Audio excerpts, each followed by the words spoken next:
Di tengah sorak-sorai stadion yang riuh oleh namanya, sedikit yang tahu bahwa Didier Drogba pernah hampir menyerah pada mimpinya, bahkan sebelum kakinya benar-benar menginjak panggung besar sepak bola.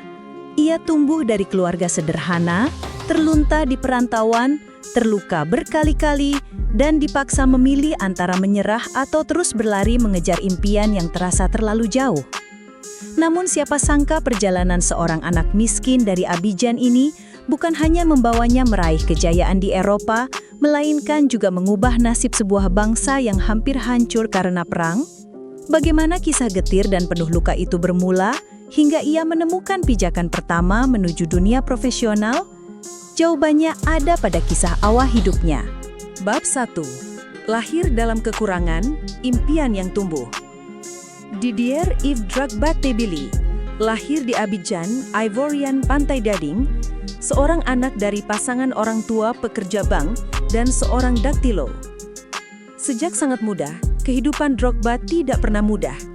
Pada usia 5 tahun, orang tuanya mengirimnya ke Prancis agar tinggal bersama pamannya, Michel Goba, yang juga pemain sepak bola. Ketidakstabilan ekonomi di rumah, kehilangan pekerjaan orang tua, serta rasa rindu rumah membuat masa kecilnya penuh konflik batin. Ia sempat tinggal 3 tahun bersama pamannya, berpindah dari Brest ke Angoli EM, lalu ke Dunkirk, selalu jauh dari keluarga. Setelah itu, ia kembali ke Abidjan, meski kebahagiaan sementara karena bisa bersama orang tua, segera digantikan oleh kekhawatiran ekonomi. Kedua orang tua kehilangan pekerjaan sehingga keluarga harus menghadapi krisis finansial berat. Pada usia sekitar 21 tahun, ia akhirnya menandatangani kontrak profesional pertamanya di klub Liga 2 Prancis, Le Mans. Di Le Mans, ia mengalami masa-masa sulit, cedera pada kaki dan pergelangan, ketidakmampuan fisik untuk langsung bertanding setiap minggu, serta tekanan untuk memenuhi harapan sebagai lelaki muda yang ingin membahagiakan keluarganya. Ia juga menjalani studi akuntansi sambil berusaha menyeimbangkan kehidupan pribadi, keluarga, tanggung jawab, dan rasa takut bahwa jika gagal, mimpi untuk menjadi pemain profesional akan lenyap. Meski demikian, dalam kesulitan itulah benih ketekunan dan kerja keras terbentuk. Didier Drogba mulai memahami bahwa tidak ada jalan pintas. Ia harus lebih dari berbakat. Ia harus tahan banting, berkorban, belajar terus-menerus. Keputusan-keputusan kecil seperti tetap ikut latihan meski cedera, terus memperbaiki tekniknya, membangun fisiknya, dan menjaga mentalnya tetap teguh, menjadi pondasi. Pada titik ini, mimpi profesional bukan lagi sekedar angan. Ia menjadi tujuan hidup. Bab 2. Dari Le Mans ke Marseille. Lonjakan ke panggung besar. Flashback membawa kita ke tahun ketika Drogba mulai mendapatkan pengakuan. Setelah masa kecil yang penuh gejolak dan pengalaman di klub pemain muda, ia bergabung secara resmi ke tim senior Le Mans. Debutnya resmi datang di Ligue 2, tetapi 2 musim pertama penuh cobaan. Cedera parah seperti patah tulang, pergelangan kaki, dan beberapa masalah fisik karena tubuhnya belum terbiasa dengan intensitas latihan dan pertandingan tiap minggu. Walau demikian, di musim berikutnya ia mulai lebih sering tampil. Manajemen klub memberi lebih banyak kesempatan. Drogba mulai menunjukkan ketajaman mencetak gol, tak hanya di liga domestik, tapi juga mulai menarik perhatian klub-klub lebih besar karena gaya bermainnya yang agresif, kekuatan fisik, dan naluri sebagai penyerang yang haus gol. Keputusan penting datang ketika ia pindah ke Guingamp. Dengan kesempatan lebih besar sebagai starter, ia mencetak banyak gol dan memperlihatkan bahwa dia bukan sekedar pemain berbakat, tetapi pemain yang bisa mengubah hasil pertandingan. Klub besar mulai meliriknya.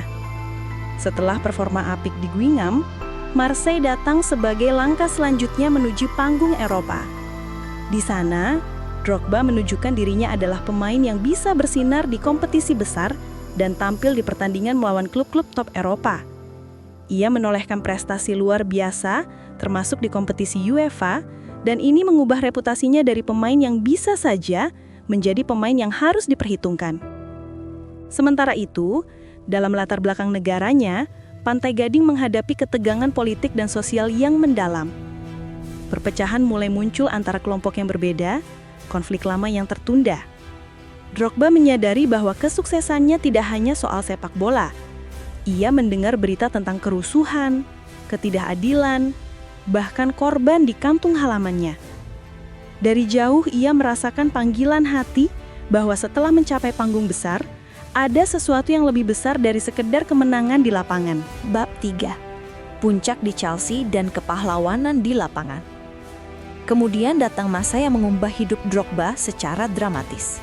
Transfer ke Chelsea, klub Inggris yang sedang membangun ambisi besar di pentas domestik dan Eropa.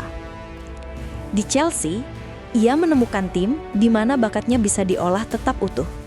Tempat di mana mentalitas menang dan tuntutan kelas dunia sehari-hari menjadi norma. Ia memenangkan banyak gelar liga, Piala FA, Piala Liga Inggris, dan akhirnya gelar Liga Champions yang menjadi impian besar setiap pemain sepak bola. Drogba dikenal sebagai seorang big game player, pemain yang tampil saat tekanan terbesar hadir. Saat final, saat penalti, saat gol terakhir yang menentukan, Drogba sering muncul sebagai pembeda. Gol-golnya tidak hanya soal skill, tetapi soal hati, keberanian, dan tekad. Di saat yang sama, ia tetap mengingat asalnya. Setiap kemenangan dirayakan, tetapi tidak pernah melupakan hari-hari ketika rumah sederhana di Abidjan, ketika malam-malam panjang dirundung rasa lapar, atau ketika orang tua dan saudaranya bergantung padanya. Bahwa sepak bola bisa menjadi jembatan untuk keluar dari kehidupan keras. Ia juga mulai memakai pengaruhnya untuk tujuan yang lebih besar, bukan hanya demi trofi.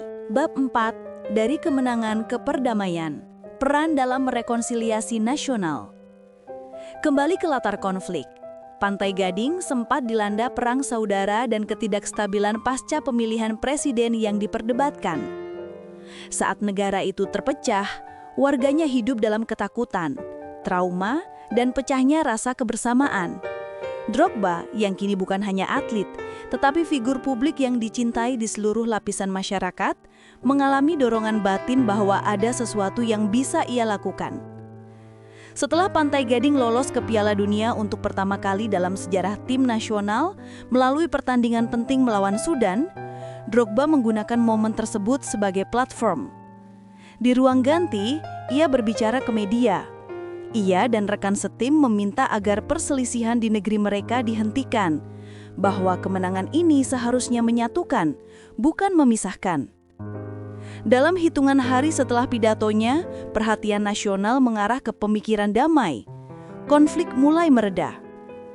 Tak hanya itu, ia juga bergabung dalam Komisi Kebenaran dan Rekonsiliasi Pantai Gading yang dibentuk menyusul krisis penentuan pemilu.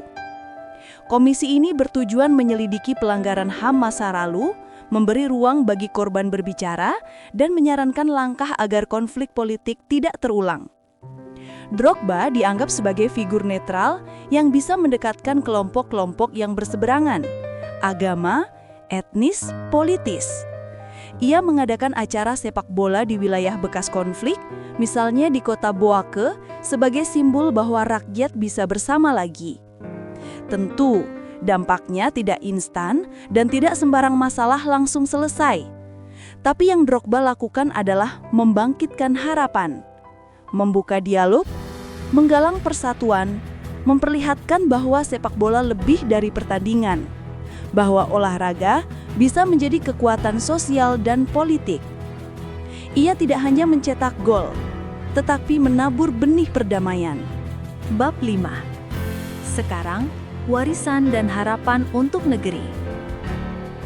Hari ini, Didier Drogba tidak hanya dikenang sebagai salah satu striker terbesar dalam sejarah sepak bola, tetapi sebagai simbol kekuatan perubahan.